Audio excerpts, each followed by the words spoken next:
Setelah Kaisang memberikan klarifikasi di gedung KPK, banyak sekali permintaan dan juga desakan dari masyarakat untuk Mahfud MD juga memberikan klarifikasi di gedung KPK. Ngeri kali kalian Udah tua itu. 2 kali lipat umur si Kaisang itu.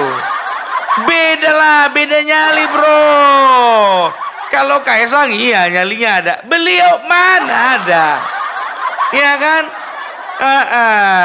Dan juga tahu ndak kalian, lebih lucunya lagi, bukan cuma Mahfud yang didesak untuk memberikan klarifikasi ke KPK, juga ikut di situ Anies Baswedan, termasuk juga Amin Rais.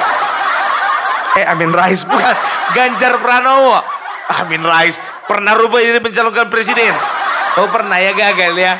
Setelah itu ada Puan Maharani. Dan juga tahu kalian, inilah ngerinya netizen ini. Mamanya si Puan juga ikut dibawa. Jangan dibawa-bawa. Oh iya, dia juga penyelenggara negara ya.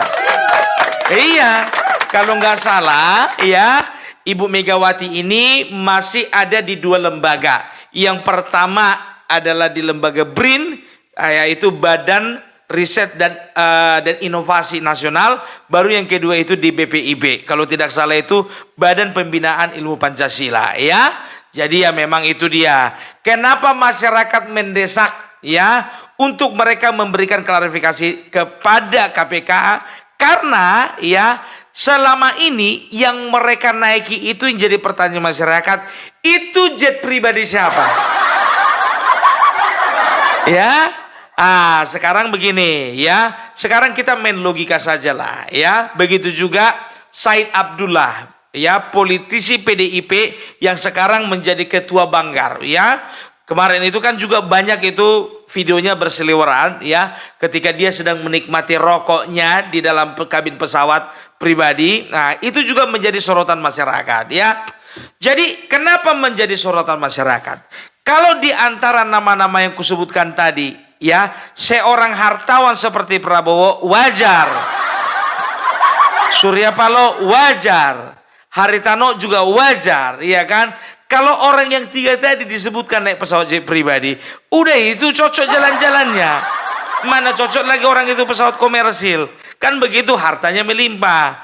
Tapi kalau orang yang kusebutkan tadi, itu semuanya menimbulkan pertanyaan. Satu-satu dulu ya, satu-satu. Mulai dari Mahfud MD. Dia kedapatan naik pesawat pribadi ya, itu ketika dia menjabat menjadi Menko Polhukam. Itu pertama ya. Baru yang kedua, dia kedapatan naik pesawat jet pribadi ketika mereka sedang safari politik bersama dengan Ganjar Pranowo, ya kan?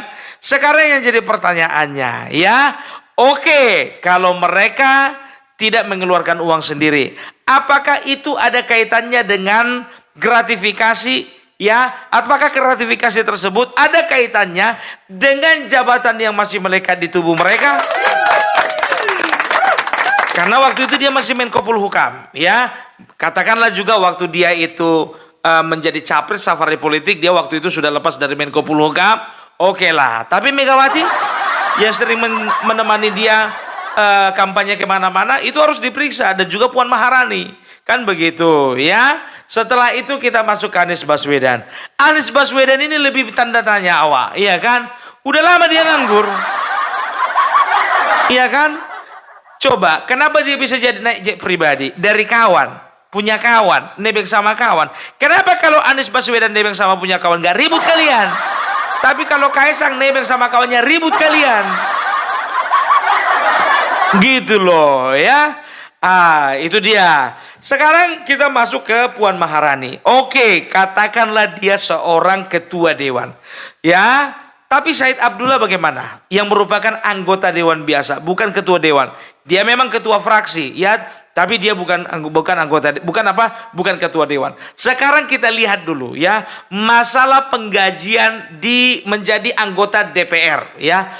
Gaji, ingat ya, Kalau gaji ketua DPR, ya, gaji ketua DPR itu tahu enggak kalian? Gaji ketua DPR itu gaji pokoknya sekitar 5.060.000 rupiah. Gaji wakil ketua DPR adalah sekitar 4.620.000 rupiah. Nah, menjadi anggota DPR biasa, gaji pokoknya itu sekitar 4.200.000, ya. Kalau misalnya ada ditambah tunjangan, ya, ini kita berpikir logis saja dulu, ya, karena aku ndak mau cuman menyampaikan narasi-narasi liar, tidak, ya, kita mau bermain logika dulu. Nah, kalau ditambah tunjangan, ada tunjangan telekomunikasi, tunjangan tunjangan rumah, ada tunjangan listrik, ada tunjangan istri, tunjangan anak, dan juga tunjangan perumahan dan lain sebagainya, bisa dikatakan ya dirata-ratakan itu sekitar 50 juta, ya. Gaji dan tunjangan seorang dewan rata-rata hanya 50 juta. Apakah dengan gaji 50 juta sanggup menyewa jet pribadi?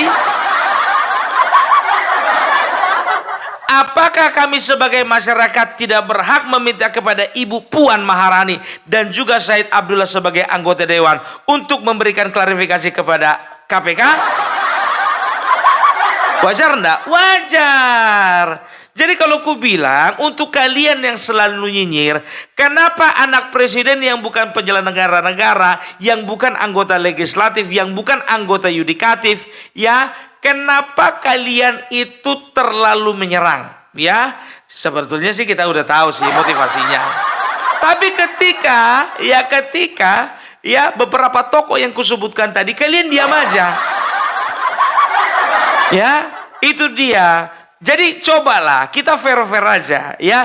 Kaisang sudah menunjukkan itikat baiknya. Ingat, dia ke kantor KPK bukan karena mendapatkan surat panggilan, bukan karena memenuhi panggilan KPK kayak Syasto, bukan. Dan bukan tercium melakukan tindakan-tindakan yang ada hubungannya dengan korupsi, bukan, ya. Tapi dia datang ke kantor KPK dengan inisiatif sendiri. Karena apa? Sebagai warga negara Indonesia yang baik, sekalipun bapaknya seorang presiden, dia menunjukkan itikat baik, ya, itu dia, ya.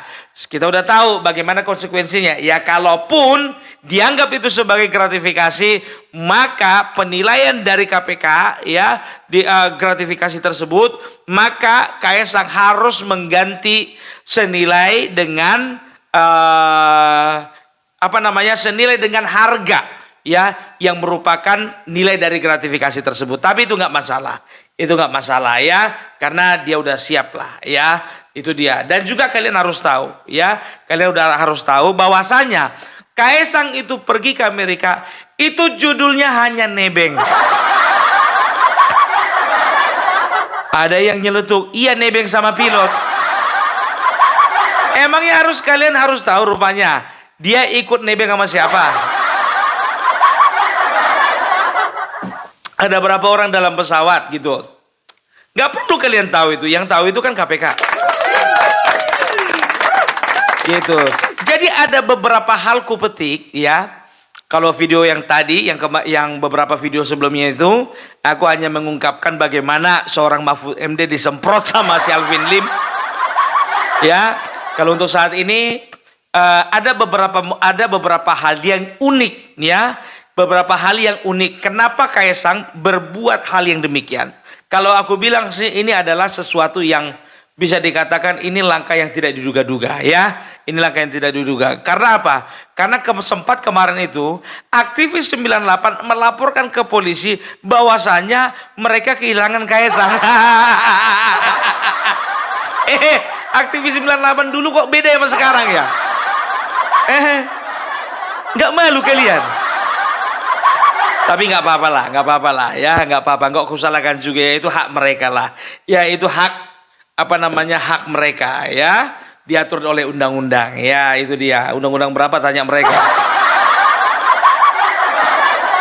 itu dia, ya. Jadi ini dia, Kaisang datang ke gedung KPK, ya, itu sebetulnya ini menjadi pukulan telak bagi musuh-musuh Jokowi. Iya, kenapa aku katakan ini pukulan telak? Ya, Ternyata ya, ingat ini, bagi para pembenci Jokowi, Gibran dan juga Kaisang, harapan mereka yang namanya Kaisang diseret oleh KPK. Harapan mereka KPK ya yang langsung seret Kaisang. Ternyata apa?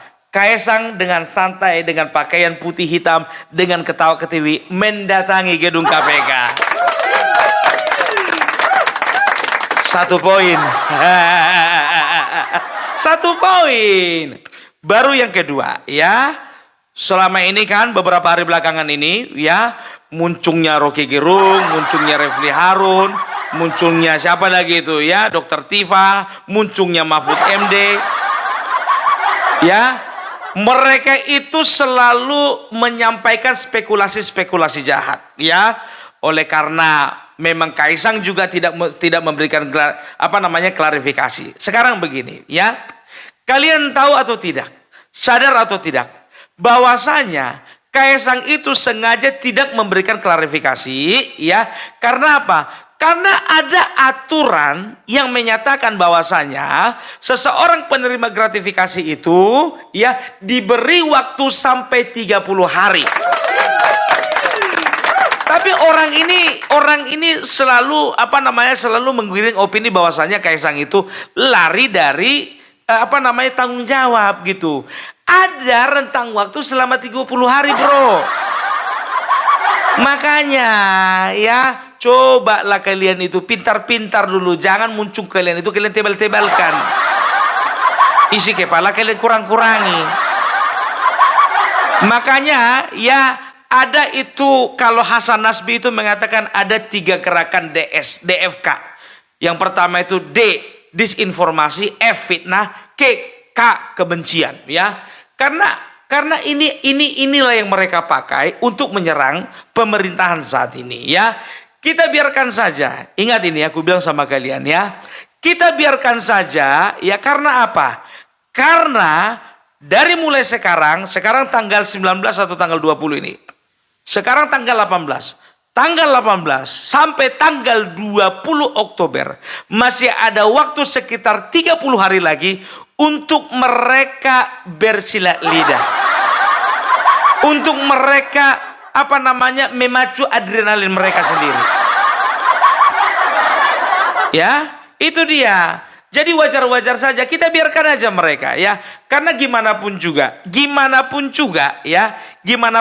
apapun yang mereka lakukan ya, para pembenci disinformasi dan juga para fitnakers ini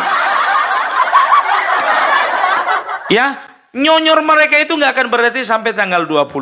Apakah sampai tanggal 20 mereka akan berhenti bersuara? Tidak. Kita lihat aja, mereka akan banyak yang melakukan tuntutan supaya Joko Widodo dipenjara. Orang nggak punya otak. Faisal Asegaf nafsu kali itu. Amin Rais apa lagi? Itu dia. Tapi apakah Bapak Prabowo akan diam saja? Bapak Prabowo tidak akan diam saja. Kalian masih ingat pada acara apel akbar Partai Gerindra di Gelora Bung Karno, Gelora yang kemarin sempat mau dibikin si Anies Baswedan untuk melakukan deklarasi? Bapak Prabowo katakan apa? Siapa yang mencubit Bapak Joko Widodo? Kami semua yang merasakannya. Itu artinya apa? Jangan coba-coba kalian sentuh yang namanya Joko Widodo. Sekali kalian sentuh, Bapak Prabowo akan ambil tindakan. Itu dia ya, udah dibilang ya kan. Sekarang banyak kali orang yang mencoba membenturkan Bapak Prabowo dengan Jokowi. Karena apa? Karena itu adalah keinginan mereka.